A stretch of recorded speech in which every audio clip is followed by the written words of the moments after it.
समुद्रकिनारी एक जण त्याच्या देवाबरोबर गप्पा मारत मारत फिरत असतो. किनाऱ्यावरच्या वाळूवर दोघांचीही पावलं उमटत असतात. गप्पा मारत मारत पुढे जात असताना अचानक मोठं संकट येतं, मोठी लाट येते. म्हणून हा पळायला सुरुवात करतो. हा मागे वळून पाहतो तर याचीही पावलं उमटत असतात आणि त्या वाळूवर देवाचीही पावलं उमटत असतात. संकट अजून जवळ येतं तसं हा जोरात पळायला सुरुवात करतो आणि मागे वळून पाहतो तर फक्त याचीच पावलं उमटत असतात, बाजूला देवाची पावलं उमटत नसतात. त्याच्या मनात विचार येतो की एवढ्या मोठ्या संकटात देव मला सोडून गेला.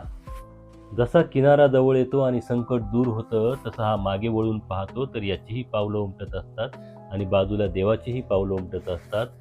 तो देवाला विचारतो की देवा, मी एवढ्या मोठ्या संकटात असताना तू मला सोडून गेलास. देव म्हणाला, अरे बाळा, तू जेव्हा मोठ्या संकटात होतास तेव्हा तुला जी पावलं उमटताना दिसत होती ती तुझी नव्हती, ती माझी होती. मी तुला उचलून घेतलं होतं. ते ऐकून त्याच्या डोळ्यात अश्रूंच्या धारा वाहतात आणि तो देवाकडे माफी मागतो.